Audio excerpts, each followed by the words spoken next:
Welcome back to Silicon Heartland Sessions, where we explore the personal journeys, leadership philosophies, and technological visions of the top minds in our community.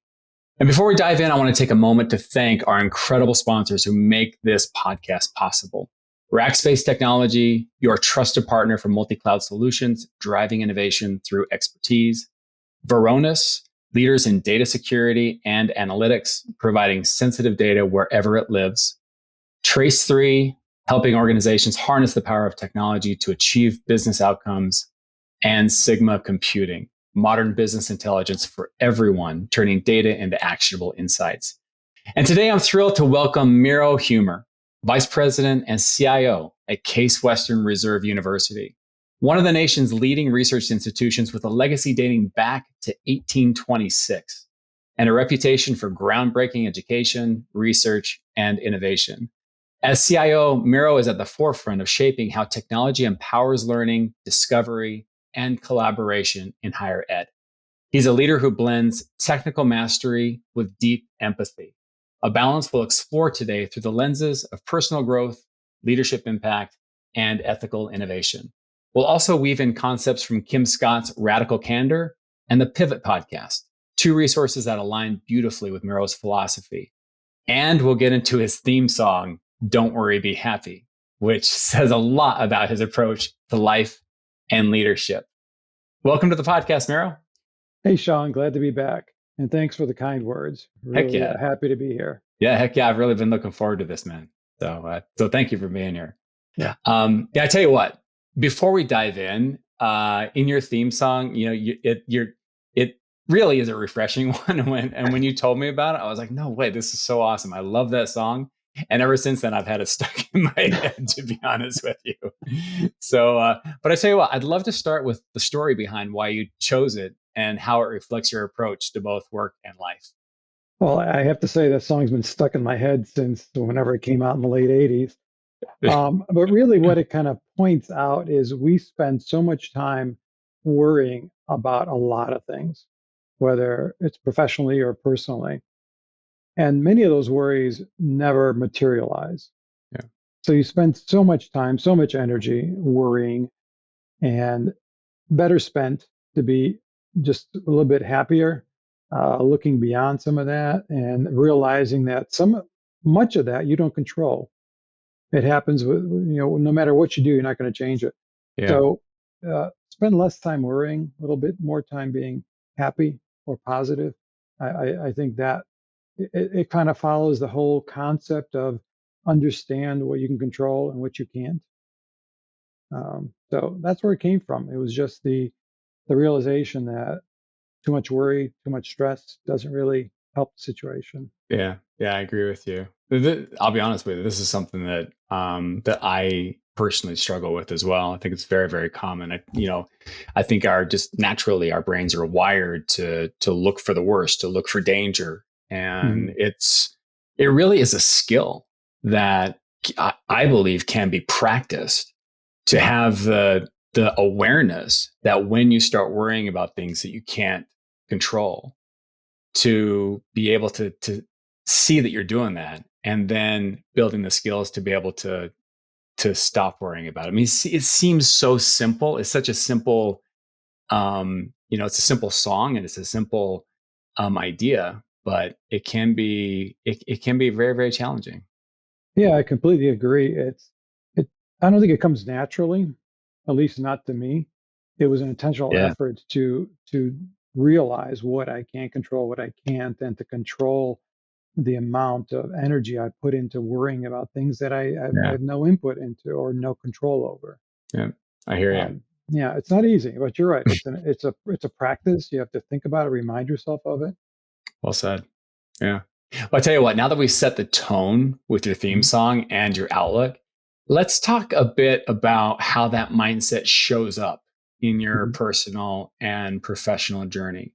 So, as you think about your role and the job that you have, the very, very big job that you have, how do you approach balance in your daily life, especially in a role, with so many demands and with such, at times, such high stakes? Um, I've learned over my career that balance is critical. There were times when work overshadowed everything. There were critical projects going on, and you can put in that extra energy or that, uh, all those extra hours as needed on specific projects, but you can't do it long term. Yeah. And I really found it hurt my own self-esteem, my family relationships. So what I do is trying to put real boundaries around work, around say, family responsibilities, just to have some structure around it. How much time can I put into it? How much time uh, can I put into it and still be healthy and still be happy? Right. I try to keep a pretty rigid schedule around work. Hmm. I flex it as needed if there's a critical thing going on. But for the most part, I keep it that way. And it's easier to do now that I'm in the office. It was funny with COVID and remote work, all that kind of got blended together. And Right. I ended up working much longer hours than while I was in the office. Now I find that the commute helps in keeping those boundaries and keeping that separation between work and home. Right. And I really enjoy that. I like that time that gives me to separate the two. Yeah. Yeah. In my conversations, I've asked this question to many leaders, and it's interesting, to because everybody has kind of a different approach. Generally speaking, most people, segregate and say, okay, this is my work time, this is my home time, and when I'm at home, I'm focused on home. When I'm at work, I'm focused at work. There are other folks, though, that I think take more of a blended approach and realize that, or sort of take the philosophy, and it probably depends on your role, it depends on a whole bunch of different factors. But the idea that, your work life is sort of threaded through your personal life and finding ways to balance throughout the day, both of which, they're legitimate approaches, both of which have their pros and cons. I am always interested to hear that. In your case, you mentioned the concept of wellness and so forth. And, I think a big part of finding that balance is taking care of yourself so that you can show up, in those high stake, moments and so forth with your full self and with your full Mhm. energy and so forth. So I'm curious, what core habits keep you physically and mentally at your best? So early in my career, I let say the stress of the job really take over. And I came to a point where I just started exercising just to get in shape because I'd gotten out of shape. And Yeah. I found that just exercising regularly just gave me a lot more energy, just overall for home life, for work life. It made me function better, and I really enjoyed it. So I had started working out regularly, kept that going. So today, I I work out every day at lunch. I go to Okay. a gym Yeah. we have on campus. I go every single day. I alternate what I do, whether it's cardio or weight, strength training. And I find I really, really enjoy it in the middle of the day Hmm. because it gives me energy for the afternoon. It helps me burn off any of the stress from the morning. Yeah. Uh, and I really like that. It really helps me through the day. The days I don't do it because of meetings or whatever's going on, I really miss it. And I find Yeah. out I'm much more tired throughout the day. Yeah. So I find whenever you can work and exercise, whether it's the morning, the evening, in the middle of the day, it really, really helps. It just gives more energy. Yeah, that Yeah. really resonates with me. I think a lot of people feel like there's some magical, perfect,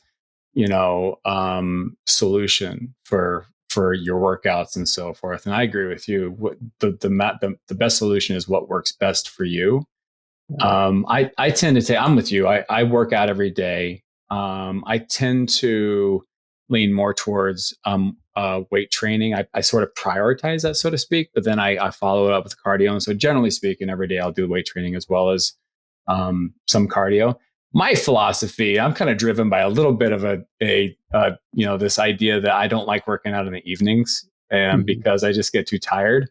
And so I follow this model where I give myself 3 strikes and then I'm out. So the idea is I'm an early morning workout person for the same reason that you're saying lunchtime. I Hmm. like to get it in the morning because then it gets it out of the way. It sets the great stage Yeah. for the day. Working out can be also meditative, and it helps me to kind of get my thoughts together in terms of what I need to tackle for the day and things like that. On the days that I don't get it done in the morning for whatever reason, that's the first strike, and then I'll try to get it done at lunchtime, Yeah. and which I enjoy too. I agree with you. Having that lunchtime little pick me up, it can be very very impactful for the rest of the day. If I don't get it done there, that's two strikes. Then the next opportunity is right after work, in the early evening before I get too tired. If I Yeah. don't do that for whatever reason, then I've struck out, and the only thing I can do at that point is what I don't want to do: a late night workout, which I hate, and I've done that, a bunch of times, and so I'm always like, let's just avoid the, the late night Yeah. workout, just get it done. And Yeah. so yeah, man, I can relate to that. That's awesome, man. A few years ago, I was working out regularly, but it got kind of boring. Yeah, So I was looking for some kind of a new challenge, and a friend of mine was really active in doing triathlons. awesome, So, yeah. so he said, "Hey, why don't you train and do a triathlon?" Hmm. So I trained for like 4 months to get ready to do it, and I was a terrible swimmer, so I had to work on that. Biking and running was okay, Hmm. and I completed it. I had three goals.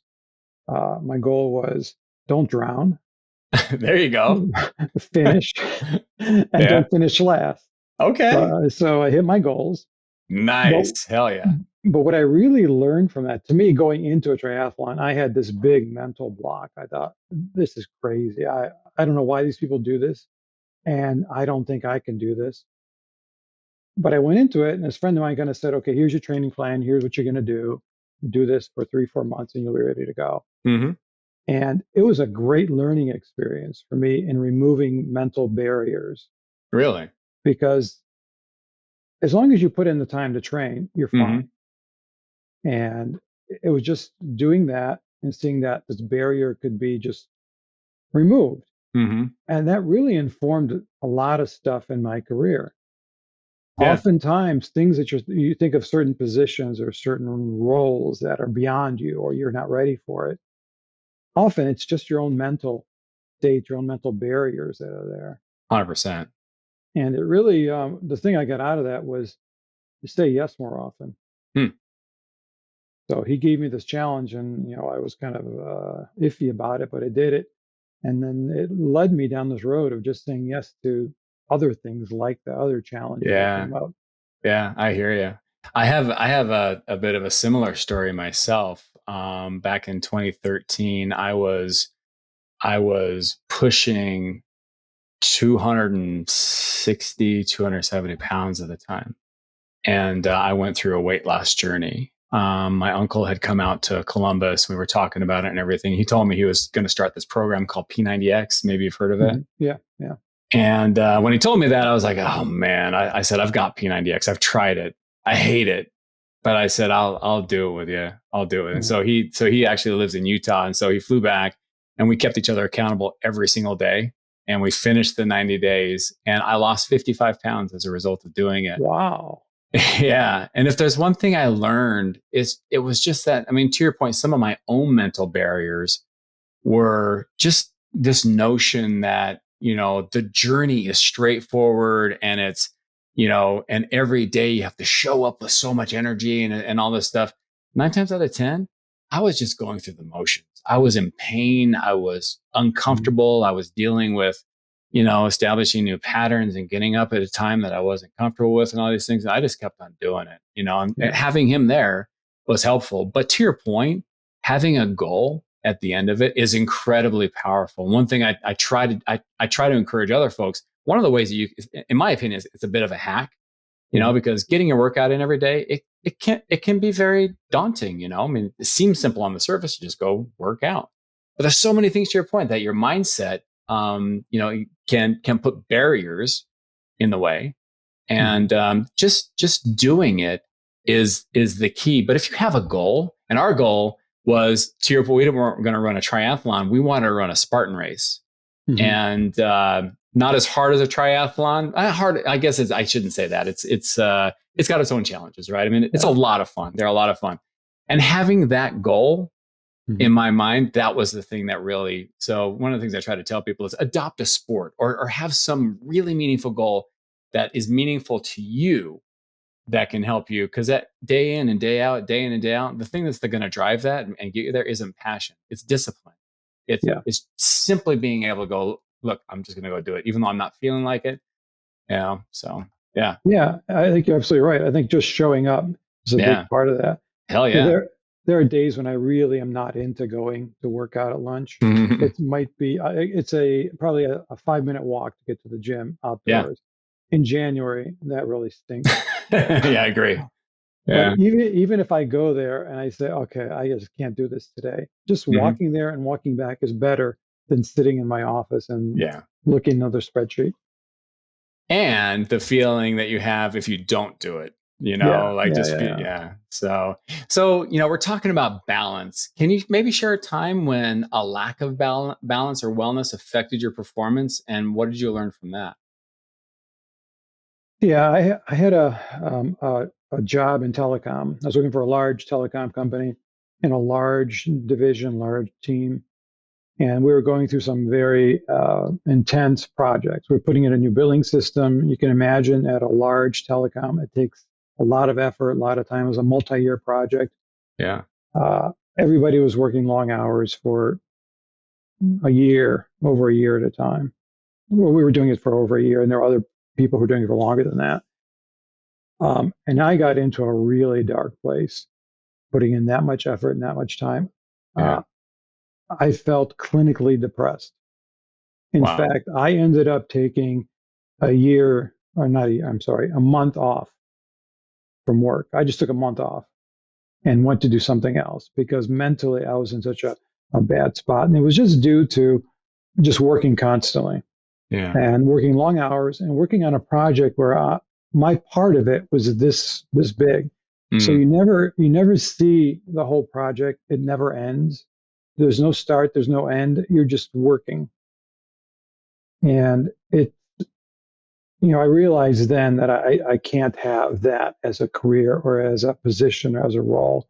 Yeah. It really didn't take long after that I left this company because I couldn't be in that kind of situation. Yeah. Wow. And That's and incredible. I didn't have the discipline or the experience to know, okay, I need to create my own boundaries, my own barriers, and exercise or go do other things to work out of that. So I learned a lot through that experience. It was painful and it was difficult and lasted longer than it should. Hmm. Um, but that was a difficult time. Yeah, I believe it. I really appreciate your candor and your honesty. Yeah. That's And I have to imagine, I mean, we don't need to get into all the details and so forth. I mean, on the one side, there's the lack of balance Hmm. and like your own personal balance that obviously is a big part of, of that journey and what you were dealing with on a day by day basis. Hmm. I have to imagine in a project like that, that is a multi-year project where the stakes are high and the pressure's high and so forth. There's a lot to be said also for the leadership in the project and your relationship with the leaders and, not just like your direct leaders and so forth, but the leaders of the company. And that can really take a toll as well. Yeah. Um, yeah. Yeah. That's one thing I learned from this was how the company was managing this Yeah. whole situation. Yeah. And they weren't. The only message was do more. Yep. And so I learned something from that. I learned, okay, if I'm ever in that role, don't do that. Don't say Yeah. that. I hear you. It reminds me, so, and I kind of want to layer in something here for our listeners, because I know that Radical Candor by Kim Scott is a resource that you value. And for anyone unfamiliar, Kim Scott is a leadership coach and a formal Google and Apple exec who wrote Radical Candor to help leaders build stronger relationships by caring personally while challenging directly. And it's about giving honest feedback and fostering trust and creating an environment where people can thrive, without falling into the traps of being either too aggressive or too passive. So I'm curious, with that in mind, has radical candor influenced how you balance caring for people with pushing them towards excellence in your leadership? Absolutely. What I learned from that book and just through experience was people are trying to do their best. They may be in a role that isn't right for them. So learn from them, talk to them, figure out what's their goal, where do they want to be, what's the best seat on the bus for them. And the second part that was really impactful to me that I learned the most from this book was be honest with Mm, people. Be yeah. honest about their performance, be honest about the opportunities going forward. Just be open and straightforward. It's often difficult to have those challenging discussions if somebody's not performing well or if situations aren't working out well. But I've learned that people appreciate honesty Hmm. more than niceness, more than giving everybody a Agree. medal every day. Yeah. It's just honesty matters a lot to people. Yeah. And to me too, if I'm not doing well, I'd rather hear that from my supervisor and say, "Hey, Hmm. this isn't working out well. See what you can do about addressing these issues," as opposed to waiting till something blows up and saying, "Okay, you're fired." Yeah. I Yeah. think having the honesty along the way, having a valid, honest, open input and discussion Hmm. is important, as well as not just always focusing on the negative, but focusing on the positive. When people are doing well, saying, "Hey, you did this, and this was great. Right. I didn't think of this. I didn't see this." But having that candor, that honesty, I think is what really I got out of that book. Yeah. Yeah. The thing that strikes me about that story, you started it off by saying, that sometimes people may be in the wrong, that maybe they're in the wrong role. Maybe Hmm. they've, yeah, but it's built on this understanding that I agree with you. Most people, they want to do the right thing. They want to do a good job. They really want to be engaged. They really want to be successful and so Hmm. forth. But to your point, sometimes there are things that are in the way that, really they don't have a whole lot of control over. What it reminds me of? I don't know if you've read the book Extreme Ownership by Jocko Willink. Hmm.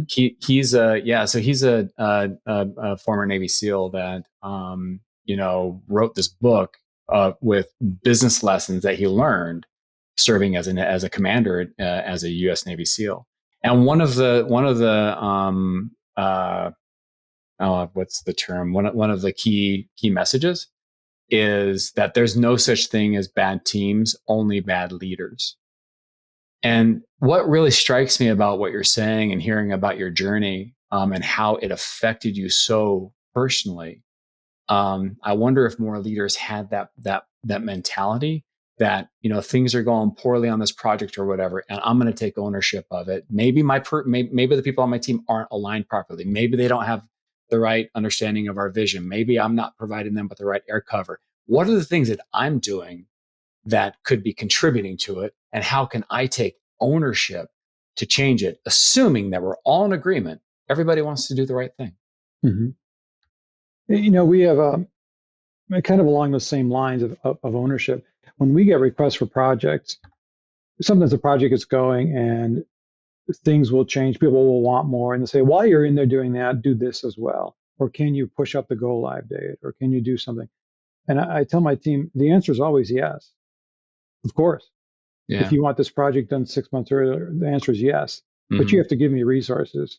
You have to do something to make that happen. We need more people on the projects. We need technical, um, more software, whatever we need to make that happen. If it's just asking for a better result with the same resources, Mm-hmm. that's scope creep, and Right. we don't like that. But the answer is always, yeah, sure, we can do that, but you have to give us something for that. You have to Right. invest in that to make that happen. So Yeah. it is that kind of ownership thought process. Yes, I own this process. We're going to make it happen, Mm-hmm. but it's a partnership, and you have to contribute to it as well. Yeah. Yeah. I agree. Are there, valuable lessons or practices that you would say have really propelled your success? I've always made a practice of connecting with all m- my clients and my peers. So right now across campus, I meet with the various offices and other leaders across campus, all the departments that we support, Hmm. and understand what their business is, understand how they work. Because sometimes they'll come to us with a solution. And say, okay, here's what I need, and we don't really know what the problem is. Right. So we have to sit down and talk about what the problem is. And that really is helped by having a relationship Yeah. with those people. And it doesn't have to be like a friendship necessarily, but just an understanding of what their business is and having that open discussion where if they say, I want this, I only want this, you can say, well, let's hold on. What's the problem you're trying to solve? Right. And that could be solved. Maybe it's just a process change. Maybe it's whatever. Maybe it's not a technical issue at all. But having those relationships across campus really help to work through some of these challenges. Yeah. I think a lot of folks can relate. I can certainly relate to the idea that, in technology, in IT organizations, you tend to feel like you're an order taker. Like the business is Yeah, coming to you and saying, "Hey, I want this solution. Go do that solution for me." And I think a lot of technologists fall into the trap, and it's a mistake to wrap your brand around your expertise in a technology. hmm What I've learned, I think what you're saying is you'll never earn the seat at the table with the business by being the best technologist. They expect you're going to know the technology. How you're going to earn your seat at the table is by going out of your way to understand the business, understand the problems that they're trying to yeah, solve through their lens and through creating those relationships. yeah, absolutely, absolutely. And that's one of the changes in the whole tech industry that I've seen is Yeah. that the skill set is less technology, more business. So it used to be full blown just coding, go code programs. Right. Yeah. And now it's okay, so we have a business problem. How do we solve it? It could be Hmm. one technology, it could be five technologies integrated together, but it requires some level of business insight and business knowledge. Yeah. I agree. So all of these habits that you sort of cultivated over the years, were these habits that you built intentionally, or did they develop over time? They really developed over time. Yeah. I wish I would have had the insight to do this intentionally Yeah, I early in hear you, my man. career. And I think what would have helped a lot would be to have a mentor. I did not have one early in my career, and I think somebody who can help you think about these things would have been a big help early in my career. And I didn't have that, and that would be something Yeah. I would tell people to do. Yeah. There's really something to be said for, as we were talking about the importance of what I sort of lump under the banner of soft skills. Understanding the business. I guess I shouldn't call it a soft skill necessarily, but being able to empathize, being able Mhm. to communicate and lead and influence all these things that you don't learn generally, by going through a computer science curriculum, Right. and as a technologist. So Yeah, those soft skills are critical. yeah. As you work on projects, you work with people across campus. Hmm. I think everybody wants to be heard. Hmm. So when you're working on a project, you don't want to be the person that walks in and says, "Okay, here's your solution. Go do this." And whatever Right. you have to say is irrelevant because we're the techies. We know what's going on. Yeah. Yeah, I think that empathy, that understanding, that listening really plays a big part. I totally agree. But getting back to what you were saying about mentorship and how important that was to you, and I assume still remains for you, Mhm. can you maybe share a story about a mentorship experience that helped shape you or someone that you've guided? Well, I can just tell you about my lack of a mentorship experience. Okay. I really didn't have one. And early in my career, the focus was just, okay, get a good position, get the next position, keep going. It would have really helped a lot to have a mentor to help me think about managing my career, to think about what's the best next position, what's the best organization to work at Hmm. to achieve my goals. It would have helped quite a bit to understand how to work through some of the issues in a career, how to understand empathy or listening, because that wasn't there early in my career. I wasn't the person I should have been. Yeah. Where a mentor would have really helped with that. Yeah. Um, I did have bad examples of mentorship or bad examples of leadership. Really. So Yeah. I look to that also as valuable lessons of Yeah. what not to do Yeah. in the future. How do But you, so to your point, you know, it's easy to find mentors that probably aren't the best fit for you. How do you go about finding, for those that are listening, that especially those that are coming up and and our new upcoming generation and so forth into tech, whether they're students or looking for their first job and so forth. How would you encourage them to think about finding a mentor that can be as impactful as possible based on where they are in their career? mhm. Typically, I would say look for somebody who's successful and happy. Yeah. Typically, if you're in the IT industry, typically that'll be somebody in IT or in something that's adjacent to IT. Hmm. I would look to somebody who you see as being successful, who you see as being happy, and who's worked through a challenging career, Yeah. and approach them and say, "Hey, I'm early in my career. I would appreciate your guidance." And most people that I've ever come across are very open to that. And if you have regular conversations with a mentor, I think that's very, very helpful. Yeah. But I think the goal is pick somebody who's successful, often in your industry, but not always. Yeah. I think there's a lot to be gained by people in different industries and different roles Yeah. I agree. who can help you think about dealing with challenges in a career. Right. When you think about the principles that you've learned over the years, through your mentorship relationships and, just kind of learning the hard way along the way, um, what principles would you say guide your leadership style? Uh, I would say remember that the decisions you make and the things you do affect people. And, as I said earlier, people try to do their Yeah. best. As you deal with these projects and people, be human. Understand that you're dealing with people, people's lives, people maybe dealing with challenges you're totally not aware of in their life. Yeah. Um, so understand that you're affecting what they do.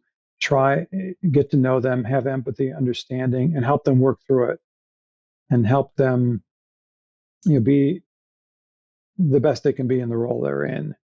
Yeah. Uh, I just think be a human, understand that people have issues, people have problems. Users can come across sometimes being super aggressive or super negative or anti-IT. Talk to them, understand where they're coming from and the pressures they're under. Yeah. Well, and I would say, one of the key times that leadership is so critically important, and what you're describing, what I would characterize as empathy, is so important, is when the proverbial stuff hits the fan, Yeah. and there are either missteps or we have to make a strategic pivot, which can be very challenging for leaders and for teams. I guess before we dig into that question, maybe I'll just give our listeners a little context. I know I know you appreciate candid and direct conversations.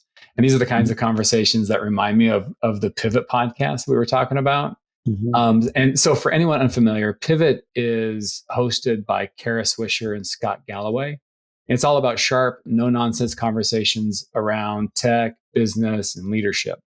and they aren't afraid to call things as they see them. And they often talk about knowing when it's time to make a course correction, like what you might call a pivot.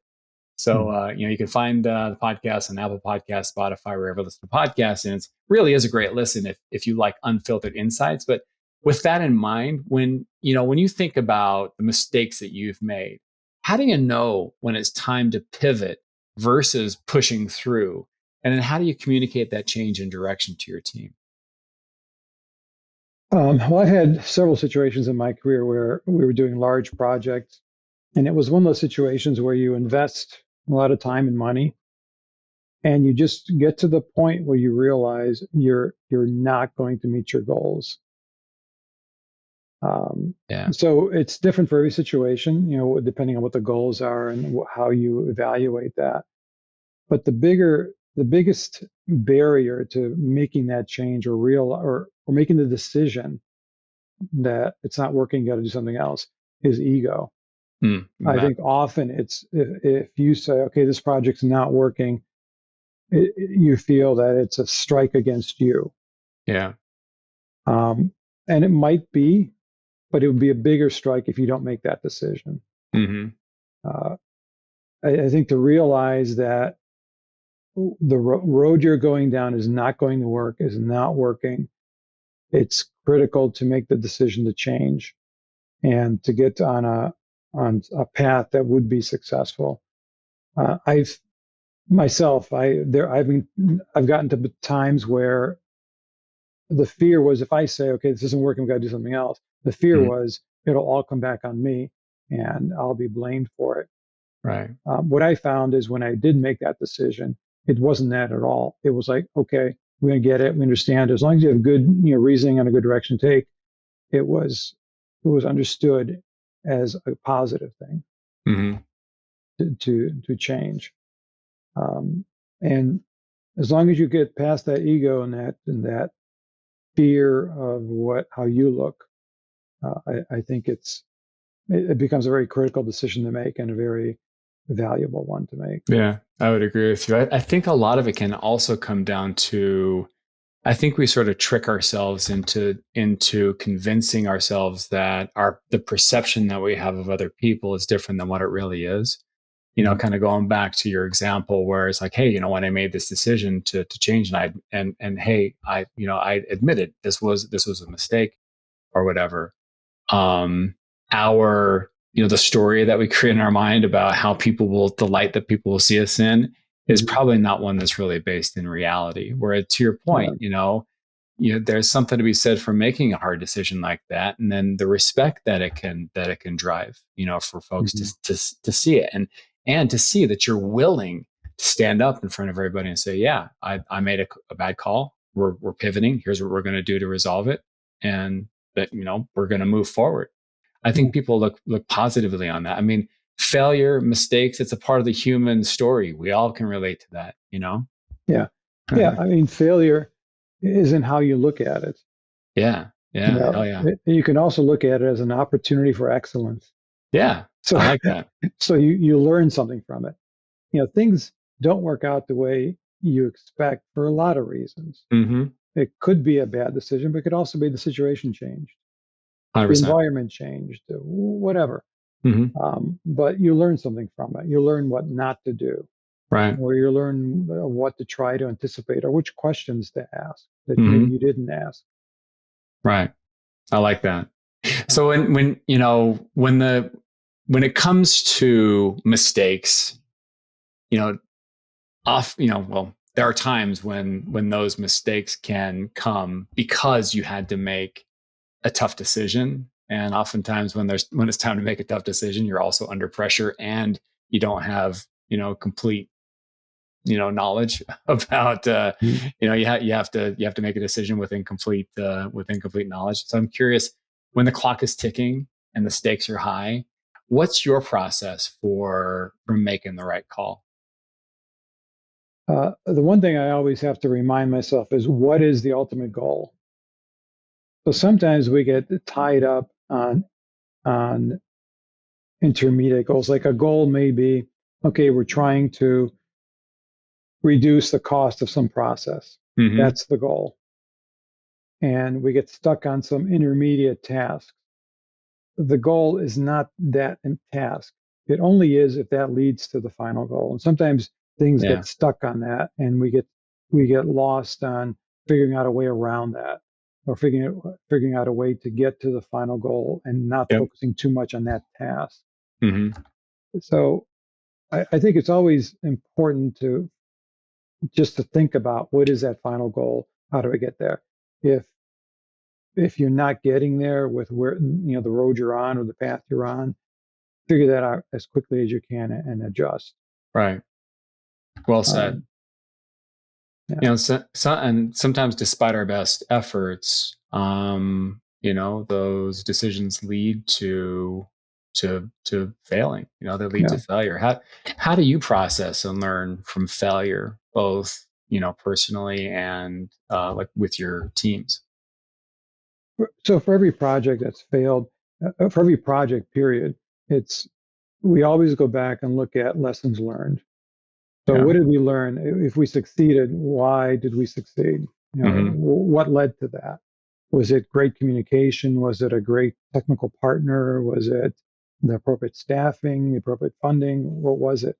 And if it didn't work out the way we hoped, why not? What happened? Did we not think about all the right resources up front? Did the Hmm. resources get taken away halfway through the project? What Yeah. happened? And learn from that, and then apply that to future projects. But we focus on doing that after every effort we have, Yeah. whether successful or not.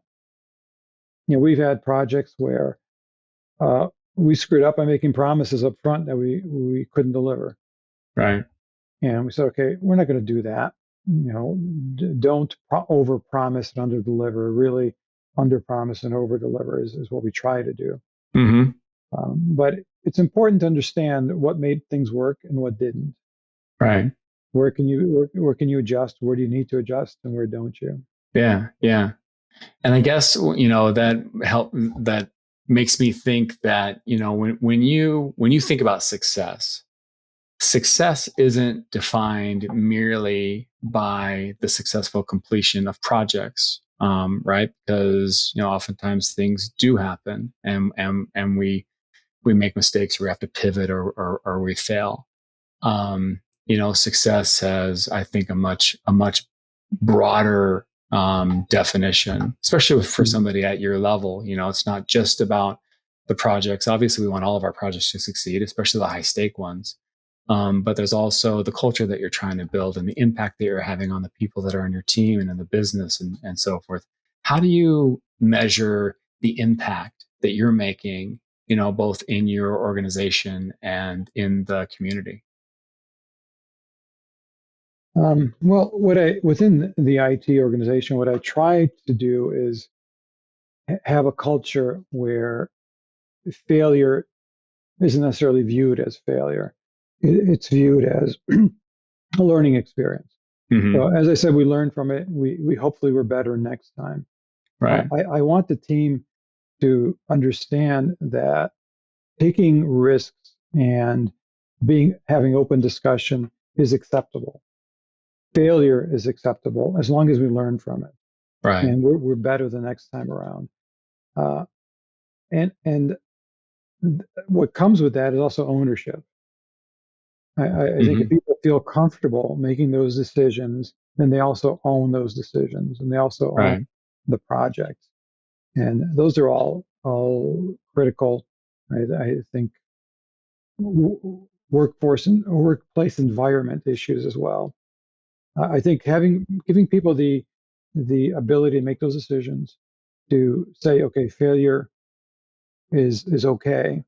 Hmm. That makes for a better work environment. It gives people more um, control over their work life, and I think that leads just a happier place to be. Yeah. Yeah, I would agree. Yeah, and having those kind of relationships with users is also, I think, important. It's important to get that message across to them as well, that they understand that. Yeah, it really strikes me how you continue to come back to the concept of relationships. Relationships are really important to you as a leader. Sounds like. I think they're important to any organization Yeah, to move forward. I mean, if you think of an organization where people are always just fighting each other, peers fighting each other for control, for influence, for power, whatever, yeah, not much gets done productively there. right. If you have some partnerships, relationships, understanding, empathy, I think things move forward. Yeah, And to me, that's really satisfying when you can move an organization forward. I agree. That really, really excites me about being in a role. Yeah, you and me both. Some of the headwinds that can also contribute, I think, to whether it's a lack of moving forward or if it's just a perception of moving forward, can just be the pace at which technology evolves. And Yeah, technology is evolving so fast, it can make you feel like you're getting left behind. And yeah, obviously with AI and everything, it's been an interesting 2 years behind us now. yeah, Speaking of that, I'm curious what excites you most about the future of technology, and likewise, what keeps you up at night? yeah. Generally, I like change. So I No. like, and that's one thing that attracted me to technology was there's always something new, something interesting coming up. I used to joke that in IT, every 3 years you throw away everything you know and start from scratch. It's not quite like that, but it No, kind of yeah. gives you the idea. So I like change. I like interesting things, and right now that's AI. Hmm. So that's really been fun to get into that, to understand what it is, understand how we can use it, um, Hmm. understand that it's a new tool, and it's unique in that everybody gets it. Hmm. It's not like when client server came around and you're trying to explain to your friends or who are not in IT what client server is. They don't care. Doesn't make Right. sense to them. Or But what AI, cloud computing is or whatever. And yeah, yeah. exactly. But AI, everybody gets that. Yeah. They go to ChatGPT and they can ask it questions, they can see what it can do, and all these news articles are coming out about it. So Hmm. everybody is in on this. But yeah, that right now AI is a thing that really excites me, Yeah. and how to weave it into uh, um, how to weave it responsibly into the university. Right. Right. Do you personally use it regularly? I do. Yeah. Yeah. Me too, Um, man. yeah, yeah. We have an AI platform here that's a secure platform where our data is not used for the training. Right. So Right. we've used that. We've set that up. Um, and that was the great thing. That was the best thing at the time. Hmm. It had ChatGPT in the background, and Yep. now it's changing so quickly. Other platforms are getting stronger and better and faster. Right. So it's Yeah. always okay. What's best today? Who introduced what feature today? Where can we use that? Where does it make sense? Where is it a problem? Yeah. It is amazing to see how these different platforms are continually leapfrogging each other. It's funny yesterday, OpenAI released ChatGPT 5. Yeah. And I remember sitting here, I had my GPT app open up, and I'm sitting there looking at it going, okay, it says 4.0 right now. And I started asking, where's ChatGPT 5? And it's like, well, it's coming, it's coming. And I literally watched my user interface change to GPT-5, and I was like, "Oh wow, that's awesome!" And so I went in and I said, "Hey, ChatGPT-5, I've been waiting to meet you." And it responds and it goes, "Yeah, just think about all of the shenanigans we'll be able to do together and all this." That was so Wow. cool. I was like, "Man, this is insane." What the You heck? know, I heard an interesting stat. This was actually on the Pivot podcast Yeah. that in the past year, there's been more investment in AI than there has been consumer spending across the whole country. Wow. I'm not surprised. That's amazing. That really is amazing. Yeah. So it's going very quickly. Yeah, yeah. So I am curious. You're the CIO at the Case Western Reserve University. How do you see AI transforming higher ed? And, what unique challenges or opportunities do you see ahead? Yeah, universities are kind of different animals from the corporate structure. Yeah. So we have three major communities. We have the students and faculty in the classroom. So how are students learning? How are faculty using it to teach? We have research. So our faculty members are doing their research, publishing their findings. They're using AI. And then the administration of the university. How can we use AI to be more effective in how we do our jobs, our workflows? So Hmm. it's affecting all of those areas. There's a large focus right now on the classroom. So we know that our students who are going to be graduating from this year on or from last year on need to have understanding of AI. Yeah.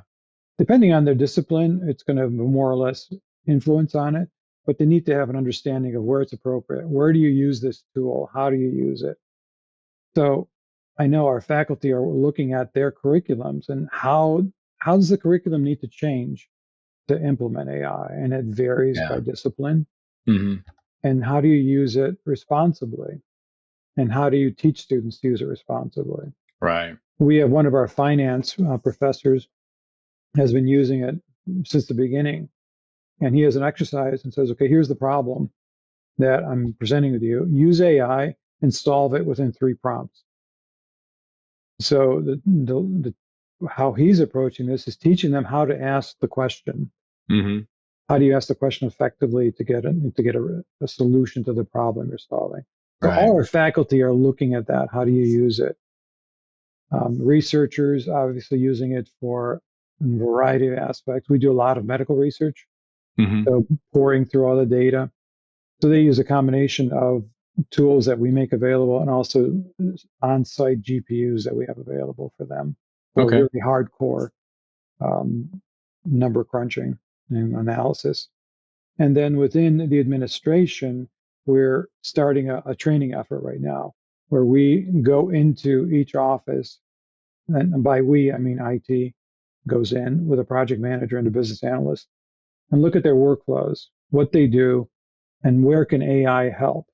Where Right. is it appropriate to use AI? And what should you consider on where you use it?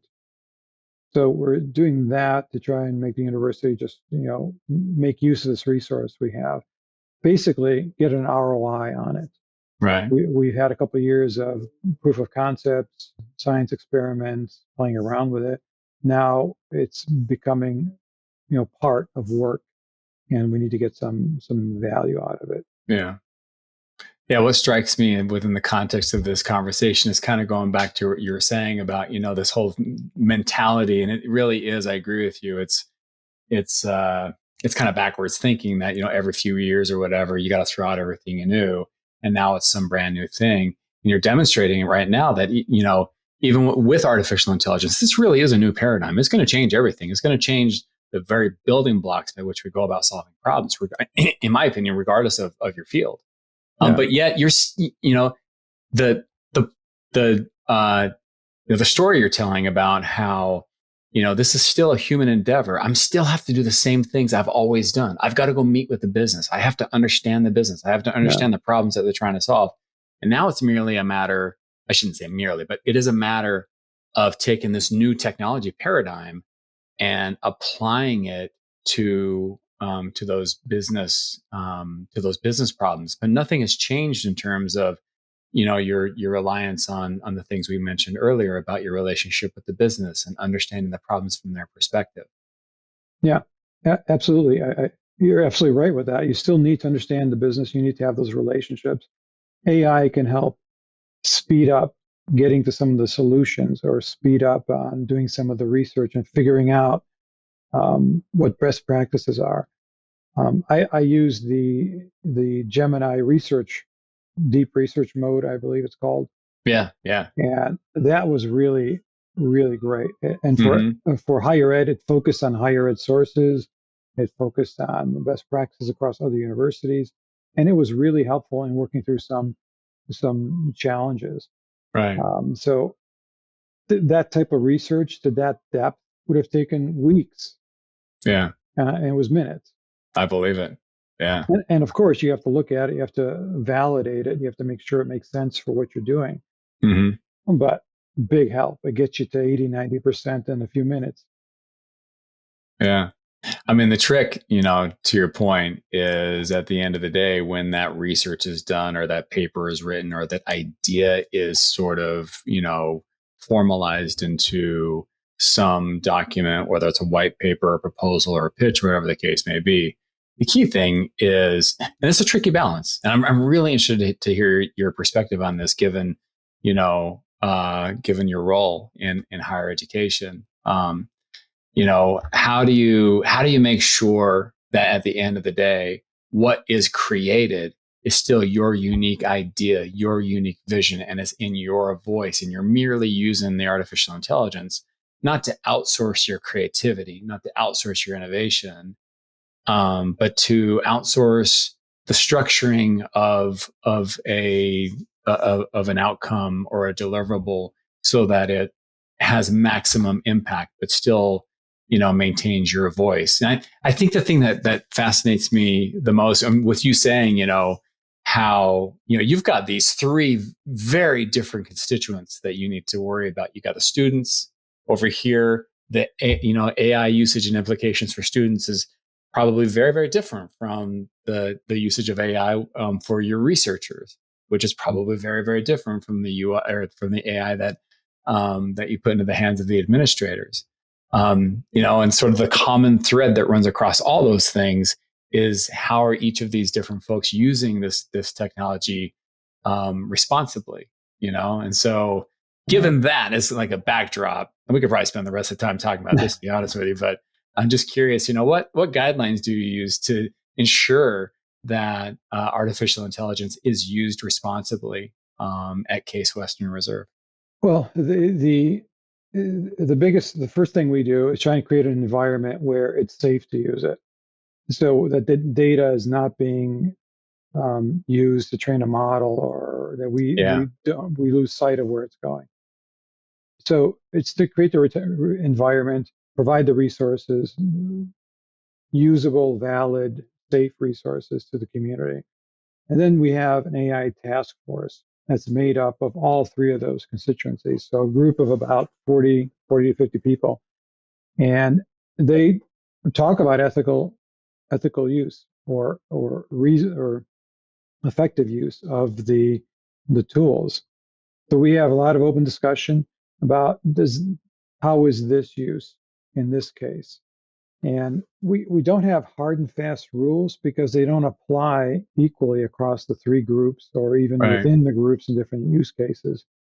But we try to have open discussions about what's going on.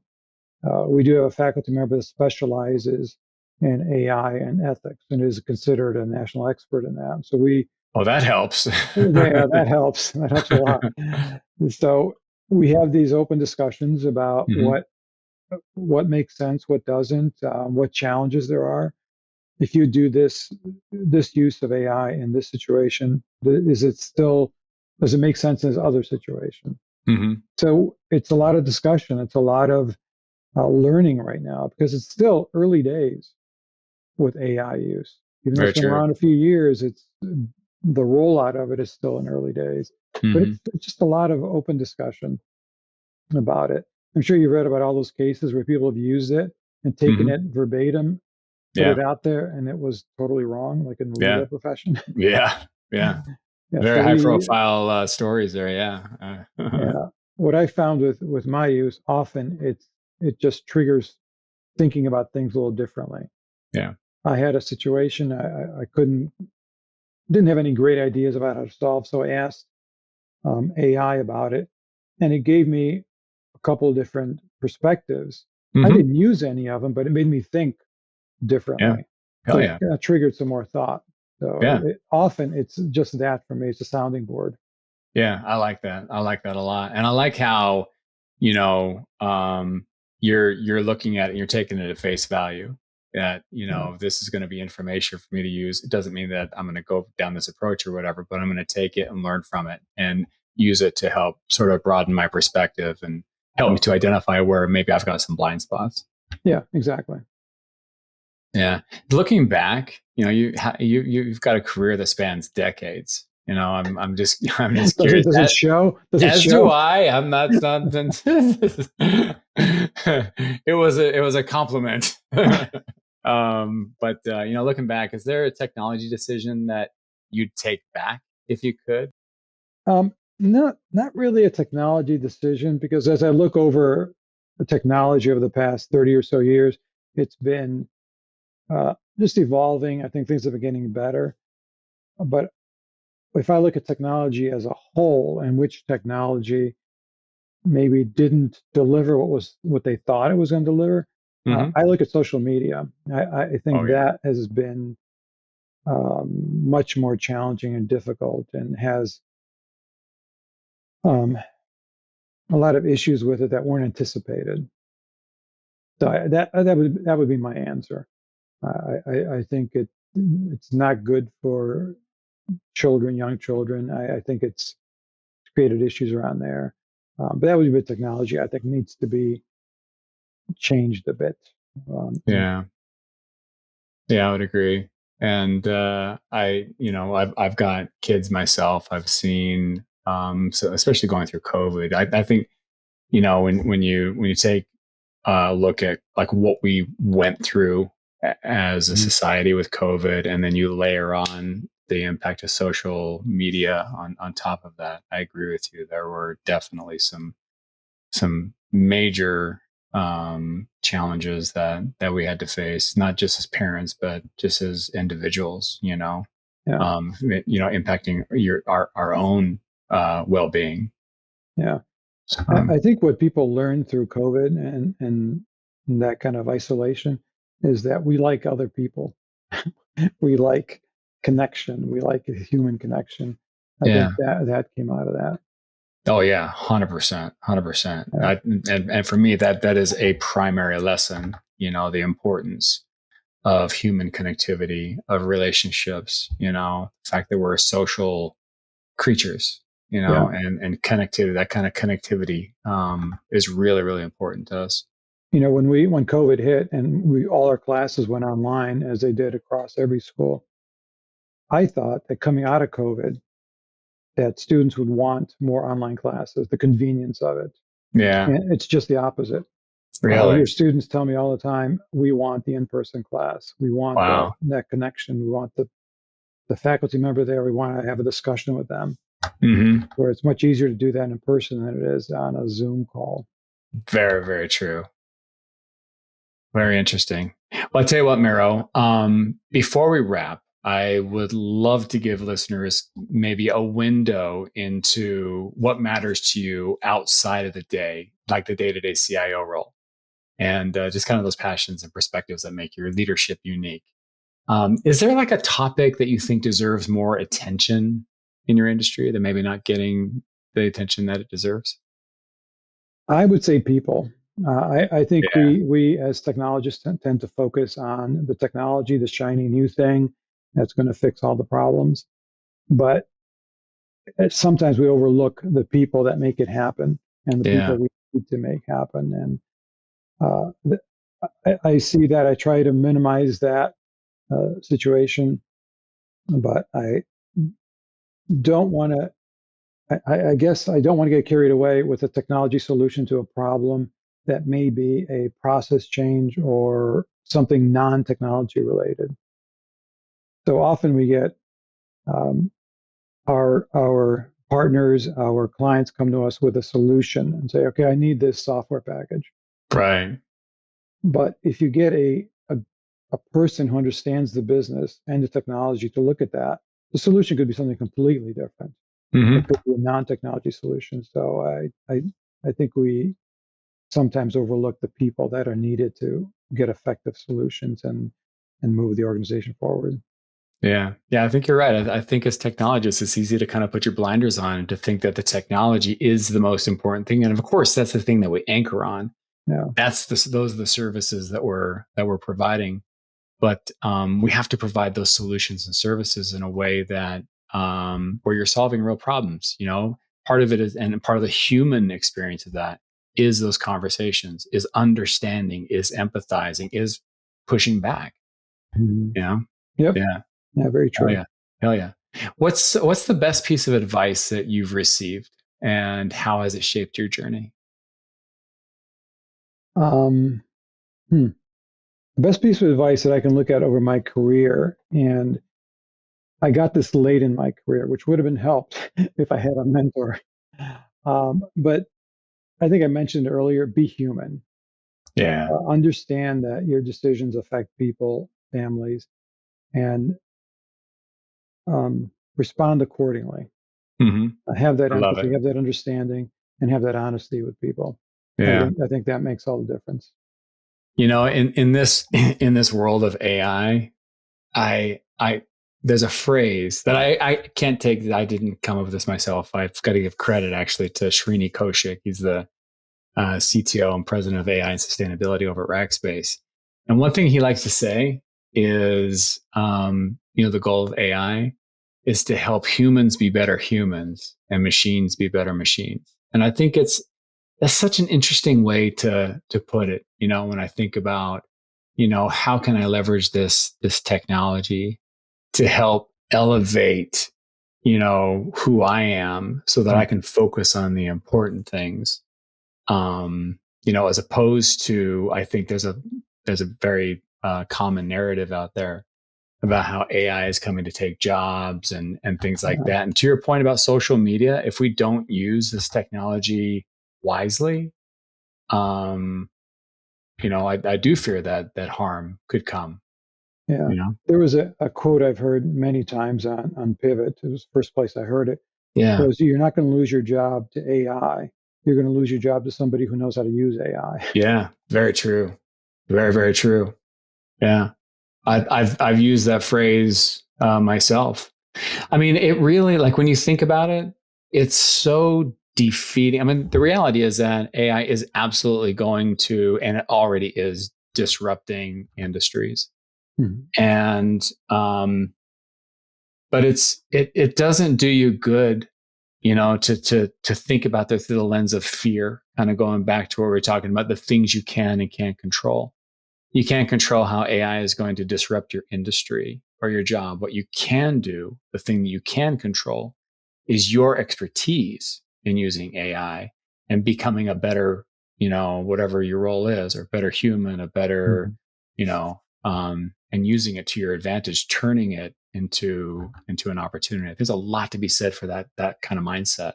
Yeah, exactly, exactly. I think um, I think it comes from just realizing what it is, what it isn't, Yeah, and learning. Not relying on the all the quotes you hear from whoever. right. Yeah. Um, Maybe a last question for you. What is it about higher ed, and research that drives your passion? So, in my career, I've worked in telecom, banking, consulting, and those are all good industries. Obviously, I got a lot of skills, picked up a lot of skills there. I came to higher ed uh, kind of by accident. I was Hmm. working at a bank, and they decided they were going to restructure. So, myself and 3,000 of my closest friends were laid off. Wow. So I was obviously looking for another position, and I Hmm. interviewed at a university for practice. I had no interest. I didn't want to go to university. I didn't, what I knew of it, I didn't want to do it. Right. But when I interviewed, learned more about it, I was interested, and then I was offered the position. I went there, and I love the energy of campus. I love students Yeah. on campus, especially in the fall when it's a whole new class coming in. You see the excitement, the fear, the nervousness of the Hell yeah. students. That's cool. I always come down here for move-in day and help when students are moving in on campus, and to see the That's great. students, to see the parents, Hmm. and all the energy. And the goal of the organization is education. It's to Yeah. get these students through here in 4 years where they can move on to the next phase of their life effectively and Yeah. successfully. It's That's just amazing. fun. It's just a lot of fun. And then the cool research that's going on here, Oh yeah, I bet. it's incredible. Yeah. You That's know, awesome. when I was interviewing here, there was a guy in the search committee who was working in one of the departments that had to do with astronomy, So after I started working here, I met with him for coffee just to see what he does. Hmm. I said, "What do you do?" And he goes, "Well, I teach, I do research, but I also work with NASA." I go, "Oh, what do you do with them?" He goes, "Well, I tell the Mars rover where to go." No way. Oh my I gosh, go, that's "You mean so you give it cool. instructions?" He goes, "Yeah, I do that." I go, "And you're walking around here? You're just one of the faculty members here?" It was uh it was incredible. It's incredible Wow. to be in, see those people around here. No That's a lot of fun. kidding. What an experience. Well, hey, Meryl, I want to be respectful of your time. I tell you what, this conversation has just been so rich with insights. So, thank you so much. Before I close, I just have one final question for you. If you could leave our listeners just with one takeaway, that takeaway could be about leadership, innovation, personal growth, whatever. What would it be? Uh, this is something I wish I would have learned earlier on. Uh, Manage your career. Uh, Yeah. Remember that nobody's going to look out for your career as much as you will. Hmm. So a mentor would help with that. But take control of your career, figure out what you like doing, and figure out how to get there Yeah. and manage that because I love it. nobody's gonna do it as well as you are. Well said. Well said. I tell you what, thank you so much, Miro. Your perspective is not just valuable, it's deeply human. And I know that our audience will take a lot from it. And I'm really honored to include you in my tribe of mentors. Thank you, Sean. It's been a pleasure. Yeah, yeah, yeah, heck yeah. So once again, I want to thank our sponsors, Rackspace Technology, Varonis, Trace3, and Sigma Computing for their support in making Silicon Heartland Sessions possible. And to our listeners, thank you for joining us. If this conversation inspired you, please subscribe, leave a review, and share it with your network. And in the spirit of Miro's theme song, when the challenges of leadership, technology, or life start piling up, remember this simple advice: don't worry, be happy.